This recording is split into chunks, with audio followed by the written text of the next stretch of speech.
Oh, that's what I must come. This is it.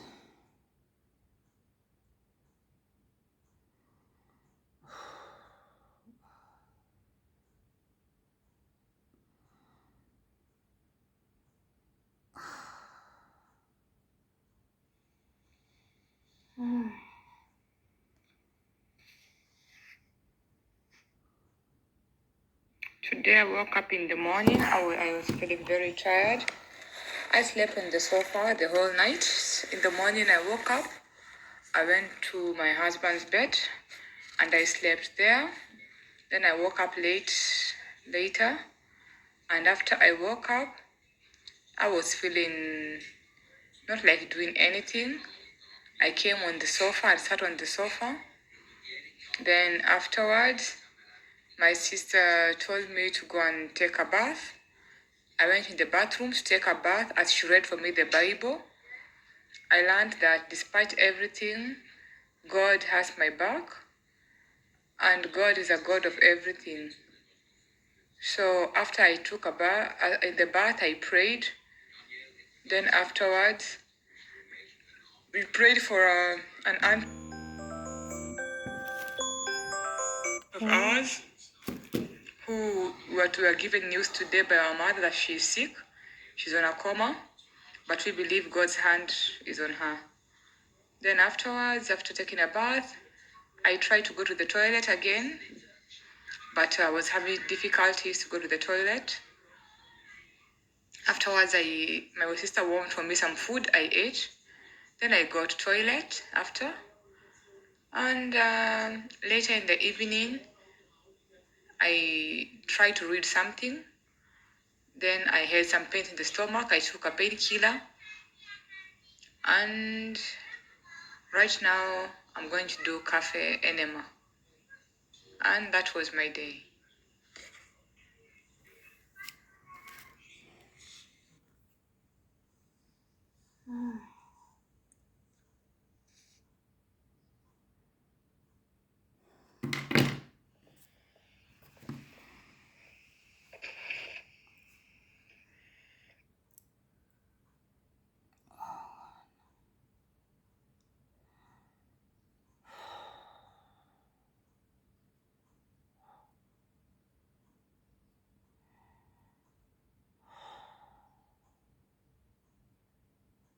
The smell.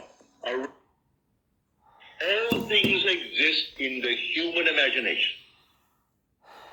And everything you see as an objective reality was produced by imagining.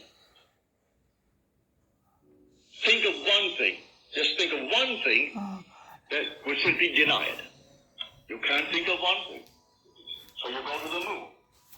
You first had to imagine it. Had to imagine everything concerning the machine that took you to the moon. Everything in the world first has to be imagined and then executed. The intelligence of the earth will come, but you take the blueprint first and conceive it and dwell in it as though it were true. And no power on earth can stop it from becoming so. But tonight, if you're here for the first time and you want something practical, you apply what I've told you. First, have an objective. You must have an objective. You can't say, well, I don't know what I want. Well, all right. Come back the next time.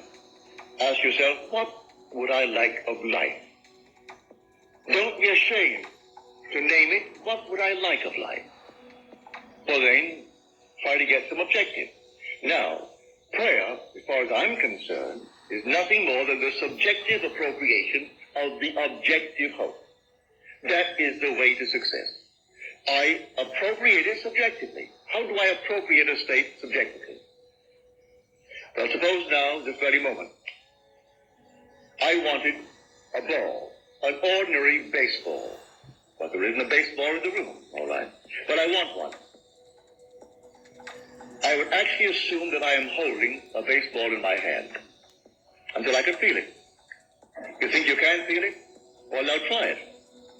Try to feel what it would be like if you held a baseball. Now, to prove that you have held it, see what it feels like, the difference now, a tennis ball. See any difference? All right, a golf ball. See any difference? A piece of silk. You feel any difference? If you can distinguish between these many objects, though they are subjective, then there must exist somewhere. If you can actually separate them in your mind's eye and distinguish between these objects, I can begin to feel, begin to sense, begin to smell a rose. Well, a rose doesn't smell or doesn't actually have the odor of another flower. I can detect the rose. Now, a lily, an Easter lily. I can detect that. Well, what does it do? Well, I'm going to get them. Someone will think of Neville and send him a flower. And it's going to be the flower that I'm going to actually feel and touch and smell. It works that way. Money has an odor. It's unlike any odor in the world. It's more fragrant to the miser than the most marvelous perfume in the world. He can tell it. You put a money bag to his face, and it's like putting roses to mine. He loves it. He can smell money. Can feel it. Money has a distinct feel about it. Put a $20 bill in your hand and ask you to feel it, and then put another piece of paper in your hand, and you can tell the difference. There's a difference. It is an odor to it. All this is part of the inner man, that all things are possible to him. Try it. Before you condemn it, try it. Unless you have the evidence to support my claim, well, then it doesn't matter what the world will tell you. If he laughed at you, so what? So they laughed at everyone who had an idea that seemed a little bit off-center. Always laughed at him. They laughed at the idea of going to the moon. Well, now it's an accomplished fact. There's still those who won't believe it happened, you know, because they don't want to believe that it ever happened. There's those who said you couldn't go down and actually live underwater. Now we have a submarine. There's still those who won't believe it. You can present them with all the facts in the world, and they won't believe it. So I tell you, you try it first. And if it proves itself in performance, it doesn't really matter what the whole vast world thinks. So tonight, take a go. Make it a lovely go, either for yourself or for another. Any time that you exercise your imagination lovingly on behalf of another, you're mediating God to that other. So, bring a friend before your mind's eye. Represent him to yourself as the man or the woman that you would like them to be. And don't tell them, ask for no praise, just assume that they're talking to you and telling you the most marvelous news about themselves. And you congratulate them on that good news. And go your own way. Believe in the reality of that imaginal act. It may happen tomorrow. It may happen the day after, or a week later, or a month later. It has its own appointed hour, and it is ripening, and it's going to flower. So don't be concerned. Leave it alone, and it will come to pass. So this is what I mean by feeling is the secret. I catch the mood, the feeling that would be mine if I were what I want to be. I don't have to touch something. I can if I want to. But it's the mood I'm speaking of. What would the feeling be like if she were well? If she were this? And then you catch it just as though it is true. You always go to the end, and the end is where you begin. You're always imagining ahead of our evidence. So go to the end and feel the end. And then, well, in that end, even though reason denies it and your senses deny it, you turn your back upon the doubters. That is your senses and what reason dictates. That's the hell or the devil or Satan in the world. That's the doubter. So you turn your back upon it. And then you walk as though things were as you want them to be. And living in that assumption, it slowly hardens into fact. Even though at the moment of the assumption it was denied by reason, an assumption, though false, if persisted in, will harden into fact. So you learn to assume and learn to persist in the assumption, and it will come to pass.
Bis zu 100% Auslaufschutz die ganze Nacht.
What do you want from me?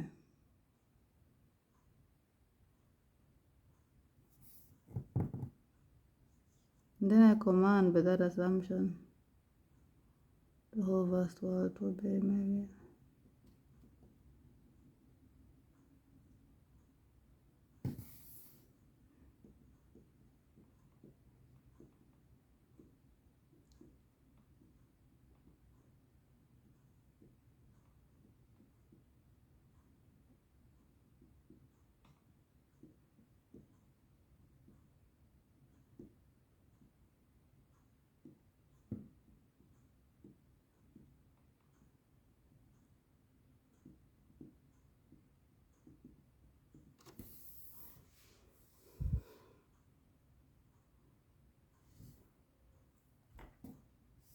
Can I conceive a sin which, if true, would imply the fulfillment of my dreams? What would it be like if it were true? How would I feel like if I were now the kind of girl that I'd like to be? How would I know that I can become it? I want to feel what it would be like if I held an iPhone in my hand like this. And then an iPhone would appear from I don't know where. And then I get to be like, oh my God, is this not the kind of iPhone I had in mind that I've just received? Then an iPhone it is. I decided not to ignore Neville Goddard Lancelot teachings. Instead, I will apply his teachings. But in my life, I said I did apply Neville's teachings. This is me that you're looking at, and this is also me that I'm looking at. If you've never read Neville Goddard Lancelot books, this is how it looks like. This is another part of his books. I printed out, I'll read, and then whatever happens anyway. Let us take, for those who are here for the first time, truth on this level. Please listen, pay attention. A true judgment on this level must conform to the external facts to which it relates. If I should say now, isn't it a beautiful dog? And you look and there's no dog, my statement is a lie. For there's no dog to support my statement. That's a lie. But the Bible tells us that you can make the statement as I've just made it. Isn't it a beautiful dog? And even though at the moment that you make it, the senses deny it, you can assume that it is there and persist in the assumption that it is. And in a way that no one knows, the dog will appear there. These are not my words, this has Neville Goddard Lancelot. Let me wipe the minute, then I show you. It's Neville's words. This is his photo. So go figure.